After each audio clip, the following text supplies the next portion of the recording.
दोस्तों, इस कहानी का आनंद ले। मेरा नाम अंजलि है। मेरी उम्र 21 साल है। जब मैं बहुत छोटी थी तो मेरे माँ बाप इस दुनिया से चले गए। मैं अकेली थी। मेरे चाचा ने मेरी परवरिश का जिम्मा लिया। पहले पहले तो मेरा बहुत ख्याल रखते, मेरी हर जरूरत को पूरी करते हैं। मगर फिर आहिस्ता आहिस्ता उनका प्यार मेरे लिए कम हो गया। मैं उनके लिए बोझ बन गई। मेरा स्कूल छुड़ाकर चाची मुझसे सारा दिन काम कराती और उनके बच्चे स्कूल जाते थे। पहले तो मैं बहुत रोती, फिर सब्र आ गया। मैंने रोना धोना छोड़ दिया और सारा दिन घर का काम करती। सबने मुझे नौकरानी ही समझ लिया, तो उन्हें मुफ्त की नौकरानी मिल गई थी। फिर एक दिन मुझे पता चला कि चाचा मेरी शादी कर रहे हैं। मैं हैरान हो गई कि चाचा मेरी शादी क्यों करना चाहते हैं और मेरी शादी से इतना खुश क्यों है। मैं तो उनकी मुफ्त की नौकरानी हूँ, उन्हें मेरी शादी करके क्या मिलेगा। फिर मैं खामोश हो गई। मेरा ख्याल था कि शादी के बाद मेरी इस जहन्नुम से जान छुटेगी। शादी वाले दिन जब मेरा पति कमरे में दाखिल हुआ तो वो नशे में चूर था। मैं उसे देखकर डर गई और घर की दीवार से सिमट गई। झटका तो मुझे तब लगा जब उसने मेरे बालों को पकड़ लिया मुझे और मारने लगा। मैं रोती हुई अपना गुनाह सोचने लगी। अपने मुझे किस गुनाह की सजा दी है चाचा। और फिर चाची की घर की बातें मुझसे वार करके मुझे जख्मी कर जाती थी। ज़हनी तौर पर मुझे मारा जाता था, पर यहाँ तो जिस्मानी तौर पर भी मुझे मारा जाने लगा। मैं खामोश हो जाती और सोचने लगती कि चाचा ने आखिर मेरी शादी इस शख्स से क्यों की है। मैं अपने पति के कपड़े इस्त्री कर रही थी जब अचानक दरवाजा खोलकर कमरे में आए, मुझे बालों से पकड़कर मेरे हाथ पर इस्त्री रख दी। मैं दर्द से चीख उठी और मेरे आंखों से आंसू बहने लगे और गुस्से में बोले, यह रोने वाला ड्रामा मेरे सामने मत करो। और बोले, मैं तुम जैसी औरतों को अच्छी तरह जानता हूँ। मैं हैरान हो गई। वह मुझे औरत कह रहा था और उसके कहने का मतलब मैं ना समझ सकी वह मुझे कैसी औरत कह रहा था। मैं भी अपने ऊपर हो रहे जुल्म के बारे में पूछने ही वाली थी कि वह वहां से गुस्से में चला गया। मेरे हाथ पर जलन होने लगी। मैं उससे कुछ पूछती तो मेरी हिम्मत जवाब दे जाती। शादी के कई साल गुजर जाने के बाद मैंने उनकी शक्ल पर मुस्कुराहट ना देखी। मुझे हैरत होती कि ये शख्स ऐसा क्यों है, इसे लड़कियों से इतनी नफरत क्यों है, पर मैं कभी पूछ ही ना सकी। जब भी आता मार पिटाई करके न जाने कहां चला जाता और मैं अपने किस्मत को बैठकर कोसती रहती। मैं रात के वक्त गार्डन में बैठी हुई थी कि अचानक आकर मुझ पर चिल्लाने लगा, यहाँ क्यों बैठे हो, वो भी रात के वक्त। इस वक्त किसका इंतजार कर रही हो। मैं तुम जैसी औरतों को अच्छी तरह जानता हूँ और तुम आज गली में क्यों गई थी। तुम जैसी औरतें बड़ी तेज होती हैं, लड़कों को अपनी अदाएं दिखा दिखा कर फंसा लेती हैं। मुझे उसकी बातें सुनकर गुस्सा आने लगा। उस शख्स ने औरतों के बारे में इतनी गलतफहमियां पाल रखी थी। क्यों हर वक्त औरतों की बुराई, हर वक्त औरतों को बुरा भला कहना। और मैं उसे देखती रह जाती। गले में आंसुओं का फंदा अटका रहता। वह मुझे बाजू से पकड़कर अंदर ले आया और मुझे बेड पर फेंका और बुरी तरह से मारने लगा। मेरे तो आंसू भी सूख गए थे। रो रो कर वो मुझे मारकर आराम से सो गया और मैं अपने जख्मों पर मरहम लगाने लग गई। उस शख्स को बहुत सुकून मिलता था मुझे मारकर और मैं यही सोचती कि क्यों इतनी नफरत करता है। मेरी पूरी रात यूं ही रोते रोते गुजर गई। नींद तो कोसों दूर थी। सुबह सुबह तबीयत खराब हो गई। मुझे लगा रात जागने की वजह से खराब है तबीयत। मैं हर रोज के जैसे काम कर रही थी।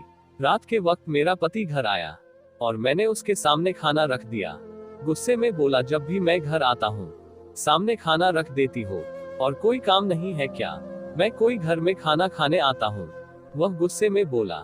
मैंने पहली दफा उसके सवाल पर जवाब दिया, खाने के अलावा मारने भी आते हैं। पर मेरे ख्याल में भी नहीं था कि उस शख्स को मेरी बात पर इतना गुस्सा आएगा। उसने खाने वाली प्लेट उठाकर फेंक दी। मैं हैरान रह गई कि यह शख्स अब मेरा हाल बिगड़ने वाला है।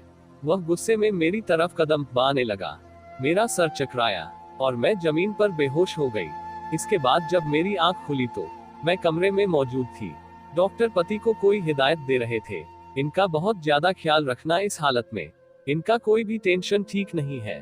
मैं सवालिया नजरों से अपने पति को देखने लग गई, पर डॉक्टर ने जैसे ही अगली बात की मुझे सारी बात समझ में आ गई।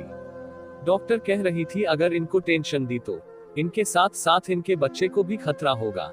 डॉक्टर की बात सुनकर मेरे चेहरे पर मुस्कुराहट आ गई। अब मैं अपने पति को देखने लग गई। मैंने पहली दफा उसके चेहरे पर गुस्सा नहीं देखा, मगर गुस्सा नहीं था तो मुस्कुराहट भी नहीं थी। बस वह खामोशी से डॉक्टर की बातें सुन रहे थे। थोड़ी देर बाद डॉक्टर बाहर चला गया, तो वह भी बाहर चले गए और मुझसे कोई बात ना की, और मेरी मुस्कुराहट एकदम सिमट गई और मैं बेवजह अपने हाथों को देखने लग गई। मेरे हाथों की लकीरों में शायद कोई खुशी की लकीर ही ना थी। मैंने अपने गिरने वाले आंसू साफ किए और सोचने लग गई कि चाचा के घर में और इस घर में कितना फर्क था। कोई ज्यादा फर्क ना था। मुझे बस यह जानना था कि चाचा ने मेरी शादी इससे क्यों की, जो शख्स औरतों से इतनी नफरत करता है, और क्यों करता है। मैं पूछती भी तो किससे, मैं तो किसी को जानती भी ना थी।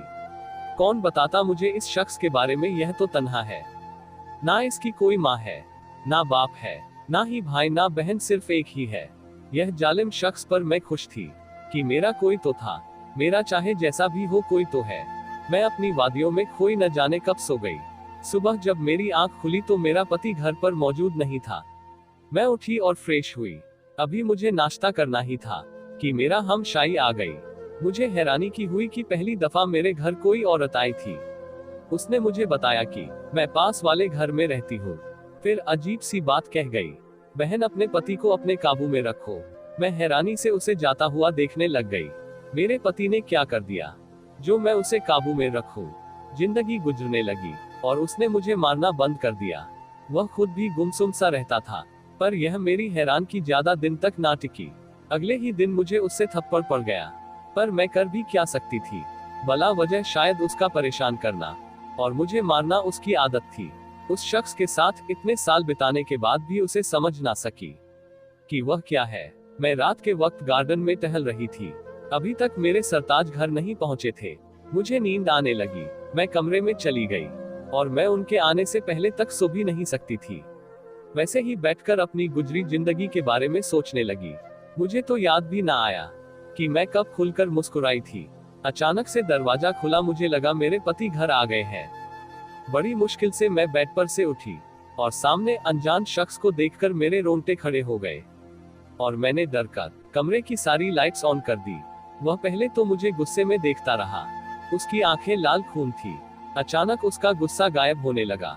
वह पीछे कदम रखता बाहर निकला। मैं भी उसके पीछे गई। वह बिना रुके वहां से चला गया। इस दौरान मेरा पति मेरी तरफ आया। इससे पहले मैं उससे कुछ पूछती, वह कहने लगा यह कौन है। उसके चिल्लाकर पूछने पर मुझे अपनी जान जाती हुई लगी। मैंने सर हिलाते हुए कहा मैं नहीं जानती, लेकिन उस शख्स ने इतनी जोर का थप्पड़ मारा कि मेरे आंखों के सामने अंधेरा छा गया और जोर जोर से बुरा भला कहने लगा।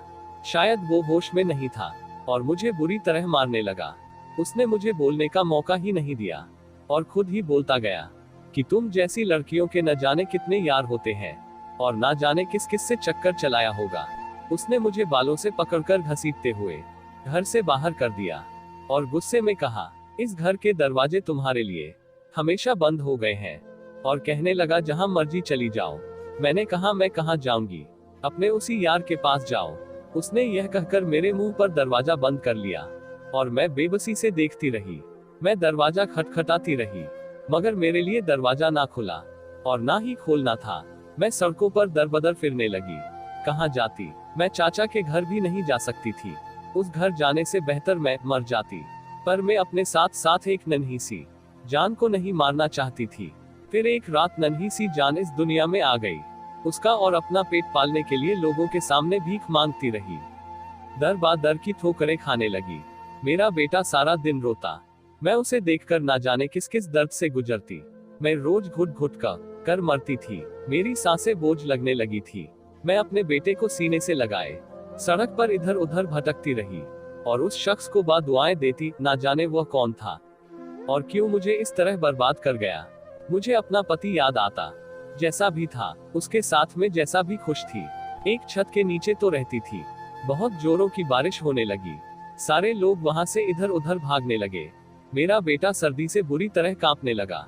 मैं उसे सीने से लगाए बारिश से बचाने की कोशिश कर रही थी।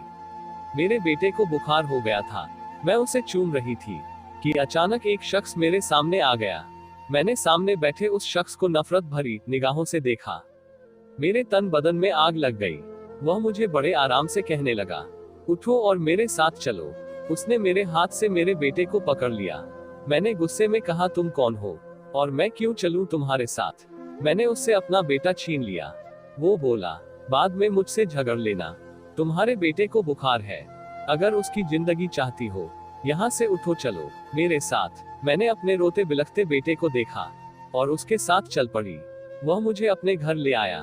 वह घर कम महल ज्यादा लग रहा था।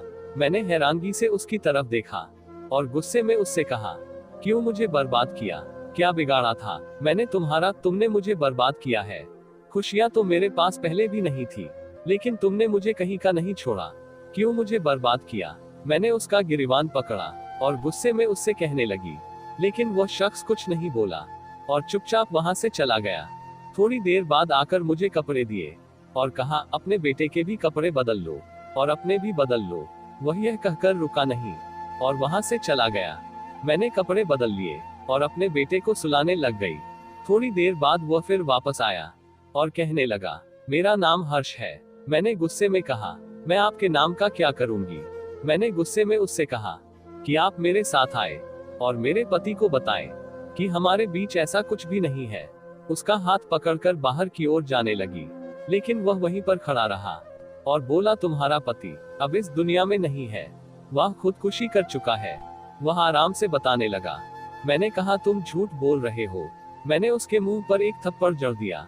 वह कुछ ना बोला, लेकिन कहा, तुम भी शादी कर लो। उसकी बात सुनकर मुझे गुस्सा आ गया। तुम कौन होते हो मेरी जिंदगी का फैसला करने वाले? मुझे क्या करना चाहिए और क्या नहीं? तुमने मेरी जिंदगी बर्बाद की है। मैं तुम्हें कभी माफ नहीं करूंगी। मैंने ना जाने उसे खड़े खड़े कितनी बातें सुना दी, पर मुझे हैरानी हुई कि वह शख्स वहां से अपने आंसू छुपाते हुए चला गया। दिन गुजरने लगे। वह शख्स मेरे बेटे से बहुत मोहब्बत करता, उसे खिलाता और उसके लिए खिलौने लाता, और मैं अपने बेटे को उससे दूर रखती। वह मुझसे एक ही बात कहता, शादी कर लो। मैं उसके सवाल का कोई जवाब ना देती। मैं अक्सर उसे तन्हाई में और रोता हुआ भी देखती। वह बहुत कम मुस्कुराता। तुम अगर किसी और से शादी नहीं करना चाहती, तो तुम्हें मुझसे शादी करना होगा। मैं ऐसे ही तुम्हें अपने साथ नहीं रख सकता, और अगर तुम कहीं और जाना चाहती हो तो जा सकती हो। इस बात को सुनने के बाद मेरे जेहन में चाचा का घर आया, पर मैं उधर नहीं जा सकती थी। मैंने उसके साथ शादी के लिए हाँ कर दिया और हम दोनों की शादी हो गई। मैं अक्सर उससे गुस्से में पूछती कि तुम रात को मेरे कमरे में क्यों आए थे, पर मुझे जवाब में उसकी आंखों में शर्मिंदगी नजर आती। वह कोई जवाब ना देता। एक दिन अचानक मैं सीढ़ियों से गिर गई। उसके बाद वह मेरा बहुत ख्याल रखता। पूरी रात मेरे पास बैठा रहता, मेरे बेटे को हंसाता खिलाता। मैंने उसे बेबसी से कहा, खुदा के लिए सच बता दो। वह निगाहें झुकाकर बोला, तुम्हारे पति को लड़कियों से इसलिए नफरत थी क्योंकि उसे किसी लड़की ने धोखा दिया था। फिर उसने तुम्हारे चाचा से तुम्हें खरीदा। वह अपना सारा गुस्सा तुम पर निकालता था। एक दिन मेरा उससे ऐसे ही छोटी सी बात पर झगड़ा हुआ, काम की वजह से, क्योंकि वह मेरे ही पास काम करता था। मुझे नहीं पता था कि वह इस छोटे से झगड़े को इतना बड़ा कर देगा। उसने मेरी बीवी को मार दिया, जो मां बनने वाली थी। मुझे बहुत दुख हुआ और मैं इंतकाम की आग में जलने लगा। मैंने फैसला कर लिया था कि मैं भी इसकी पत्नी को जलील करके मार दूंगा। उस रात तुम्हें मैं मारने के इरादे से आया था, पर तुम्हारी हालात देखकर मुझे अपनी पत्नी याद आ गई और मैं वहां से चला आया था। पर मैं नहीं जानता था कि वह इतना शक करेगा। फिर उसके बाद मुझे कहीं सुकून नहीं मिला।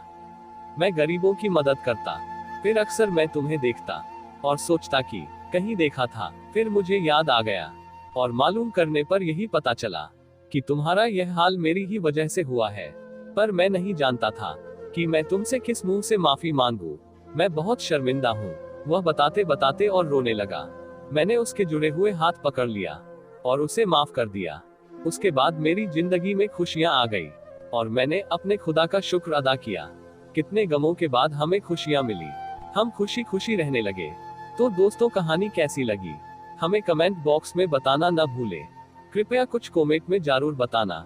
कहानी को लाइक करें, चैनल को सब्सक्राइब करें के घंटी बजाना ना भूलें। हम ऐसी मजेदार कहानी आपके लिए लाते रहेंगे। धन्यवाद जी।